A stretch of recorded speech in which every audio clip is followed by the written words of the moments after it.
There are certain signs the enemy looks for before he attacks. Not because you're weak, but because your spirit carries something valuable. The devil does not waste time fighting people who have no purpose. He targets people who are growing, healing, praying, changing, and getting closer to God. And sometimes, the attacks don't begin with chaos. They begin with distraction, confusion, exhaustion, and fear. Because the enemy knows if he can cloud your mind, he can delay your calling. So let's talk about the signs the devil attacks people with and why your struggle may actually be proof that heaven has a purpose for your life. Number 1, the devil attacks people who are getting closer to God. The moment you start praying differently, thinking differently, and walking away from old habits, spiritual resistance often increases because darkness becomes uncomfortable when light starts growing inside you. This is why many people suddenly experience temptation, confusion, or emotional heaviness right after they begin seeking God more deeply. Look at Jesus. After he fasted for 40 days and prepared spiritually, the devil immediately came to tempt him. The attack didn't happen before the fasting. It happened after, because the enemy knew Jesus was stepping into purpose. Matthew 4:1 says, "Then Jesus was led by the Spirit into the wilderness to be tempted by the devil." Notice something important. The temptation came before the ministry. Sometimes the enemy attacks hardest right before God is about to use you in a greater way. Some of you started trying to heal, trying to let go of toxic habits, trying to reconnect with God, and suddenly everything became harder. Your mind became louder, your emotions became heavier, and people around you started changing. That's not always coincidence. Sometimes it's spiritual resistance, because the enemy is terrified of what happens when a person fully surrenders to God. The devil doesn't fear a distracted believer. He fears a disciplined one. He fears the person who keeps praying even while struggling, who keeps trusting even while hurting, and who keeps walking even when they feel spiritually exhausted.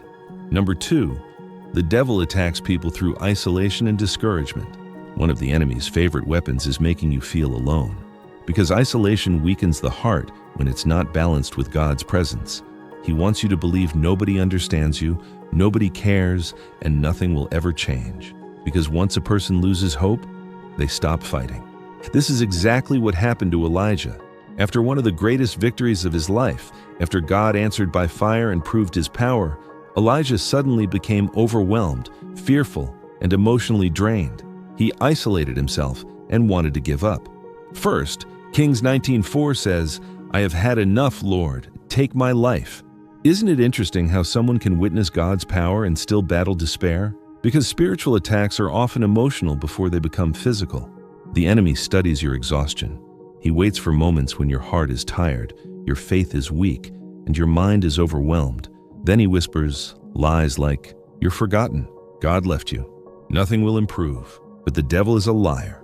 Your isolation may not be punishment, it may be preparation. Because sometimes God separates people before elevating them. Some seasons feel lonely because God is removing noise so you can finally hear his voice clearly. Don't let temporary loneliness convince you that heaven abandoned you.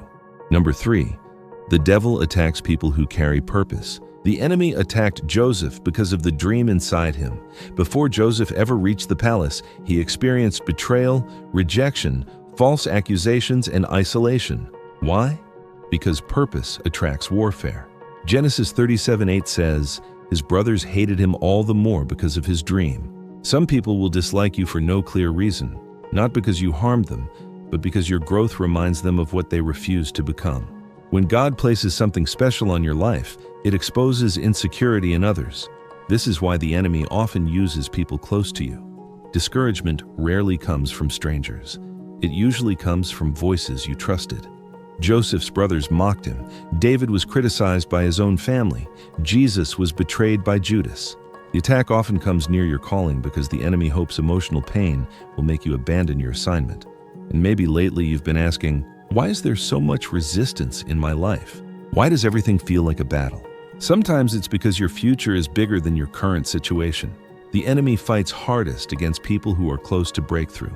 Because if you ever fully realize what God can do through your life, you'll stop living in fear forever.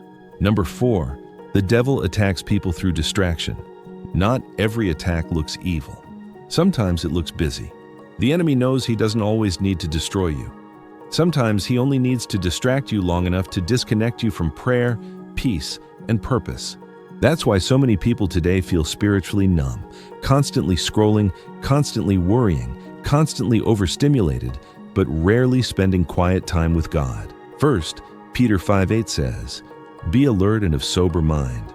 Your enemy the devil prowls around like a roaring lion looking for someone to devour."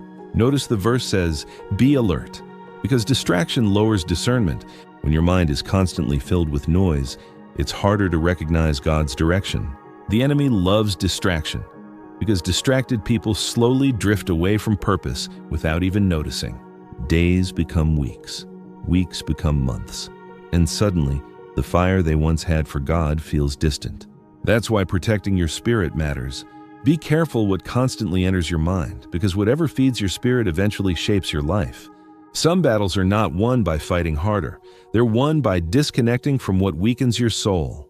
Number 5, the devil attacks people who are close to breakthrough.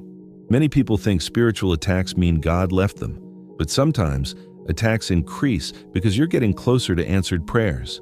Before Israel reached the Promised Land, they faced battles. Before David became king, he lived in caves. Before Jesus rose, there was suffering first. The enemy panics when he senses transformation. That's why some of your hardest seasons arrived right before major growth. The devil wants you to quit in the middle because he knows if you survive this season, you'll become stronger, wiser, and spiritually harder to deceive.